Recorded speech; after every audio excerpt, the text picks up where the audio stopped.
Mesdames et messieurs, bonjour à toutes, bonjour à tous, bienvenue sur le28.tv pour le résumé de cette rencontre de football. Ce samedi 8 octobre, Chartres recevait sur sa pelouse des Grands Prés le FC Poitiers pour cette nouvelle journée de CFA2. Les Chartrains devront batailler très dur s'ils souhaitent conserver la première place qu'ils occupent actuellement. On écoute le coach. Alors, ce soir, Chartres est premier avant le coup de sifflet. Chartres va jouer comment? Est-ce qu'on va changer sa façon de jouer, le fait d'être premier? Non, pas du tout. On est premier, mais ça ne veut pas dire grand-chose. On est au 5e match de championnat. On va faire le 6e dans quelques minutes. Donc non, on ne change rien. On essaye de garder nos valeurs et ce qui nous a fait être là où on est depuis le début de saison. Merci mon match. Tout de suite, le résumé de cette rencontre avec Chartres qui démarre fort, même très fort, sur cette récupération de balle dès la jambe dans le milieu du terrain. Pico reçoit le ballon et lance Kanté, libre de tout marquage, qui à l'entrée des 16,50 m, seul face au gardien, décide de le lober. Malheureusement, le tir ne sera pas cadré. Attention, nous sommes qu'à la 3e minute de l'entame. Piqué à vif, le FC Poitiers répondra lui aussi 3 minutes plus tard. Regardez cette action qui part de la défense des visiteurs, avec Pierre Picaud qui se fait littéralement enrhumer. Il tente de revenir mais n'est pas assez solide. Et la jambe tentera de revenir mais sera trop court. Et regardez mesdames et messieurs comment la défense centrale s'est fait percer avec une action individuelle, ce qui obligera Nicolas Cousin à se déployer pour préserver ses cages. Pourquoi cette action? Tout simplement parce qu'elle est à l'image de l'ensemble de la rencontre, avec une certaine passivité des Chartrains et de grosses lacunes, surtout en défense centrale. Le bon point, c'est Nicolas Cousin qui s'est imposé comme le gardien numéro 1 qui ce soir est auteur d'un excellent match. Donc, vous l'avez compris, la première action des Chartrains n'était qu'un leurre, puisqu'ils passeront complètement à côté de cette première mi-temps. Un peu plus d'une minute plus tard, regardons cette action. Chartres est en possession de la balle, face au jeu. Kevin Hardy, libre au moment du contrôle du ballon, a le temps de se retourner, logiquement côté de la ligne de touche.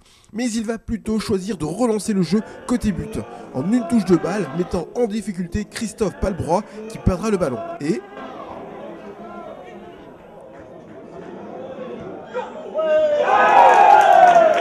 voilà, d'une action anodine, Chartres provoquera l'ouverture du score de Poitiers avec une belle frappe du défenseur Florian Martineau. Nous sommes à la 7e minute, Poitiers 1, Chartres 0. Les deux équipes se sépareront sur ce score à la mi-temps. Passons à la deuxième période, juste après le mot du coach. Voilà un visage de Chartres qu'on a peu vu cette saison à domicile. Chartres est complètement à côté de son match pour cette première mi-temps. Non, je ne suis pas forcément d'accord avec vous. On a surtout raté notre entame de match qui nous a d'ailleurs porté préjudice puisqu'on est mené 1-0. Mais je suis persuadé que les garçons ont les moyens de renverser la tendance en deuxième mi-temps. On a perdu beaucoup de ballons au milieu du terrain ce soir. Parce qu'on veut, je pense, aller un petit peu trop vite vers l'avant. On a l'impression qu'il nous reste 5 minutes pour égaliser alors qu'on avait plus d'une mi-temps et demie. Merci pour le match. Manuel Abreu est persuadé que ces garçons vont pouvoir renverser la tendance sur cette deuxième mi-temps. En tout cas, ça ne sera pas sur cette action, à la 47e, où Sébastien Basile se retrouve en position de frappe et fusille premier poteau le gardien chartrain, là encore auteur d'un arrêt décisif permettant à Chartres de préserver l'espoir d'une égalisation. Ce qui aurait pu arriver une minute plus tard sur cette transversale pour notre Usain Bolt local, j'ai nommé Omar Kanté, qui prendra le dessus à la fois sur le défenseur et le gardien, mais voit une nouvelle fois son tir passer à côté. A défaut de réussir à construire les actions et enchaîner les passes, les Chartrains ont beaucoup misé ce soir sur la vitesse de Kanté avec un nouveau ballon par-dessus la défense. Sa troisième action sera la bonne, c'est contre le cours du jeu que Chartres égalisera à la 55e minute. 7 minutes plus tard, faute sur Benoît Devin, il voit Kanté libre de tout marquage. Une fois n'est pas coutume, ballon par-dessus la défense. Omar gagne son duel sur le gardien et centre pour Fauconnier qui mettra le but du 2-1.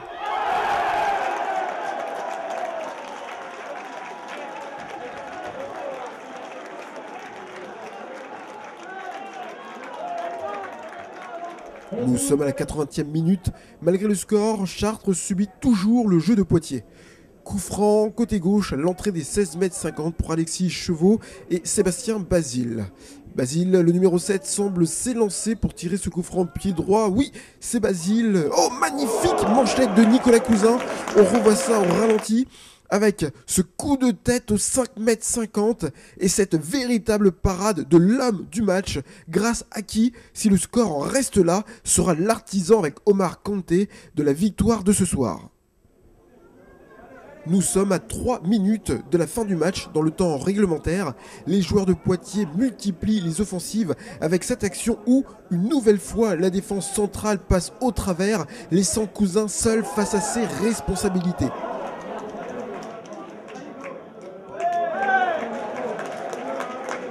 Allez, on va jeter un petit coup d'œil sur cette dernière action chartraine. Touré Kemoko avait la possibilité de définitivement tuer le match, mais sa tentative restera infructueuse. Je pense d'ailleurs que si ce jeune joueur souhaite réellement rester en équipe première, il devra augmenter son niveau de jeu, puisque pour une nouvelle fois, son entrée fut très timide, avec de grosses erreurs de décision dans ses transmissions de balles. Nous sommes à la fin du match, le score en restera là. On écoute tout de suite l'entraîneur de Poitiers. Grosse déception ce soir, on a vraiment le sentiment que vous avez mené de bout en bout et au final c'est la défaite.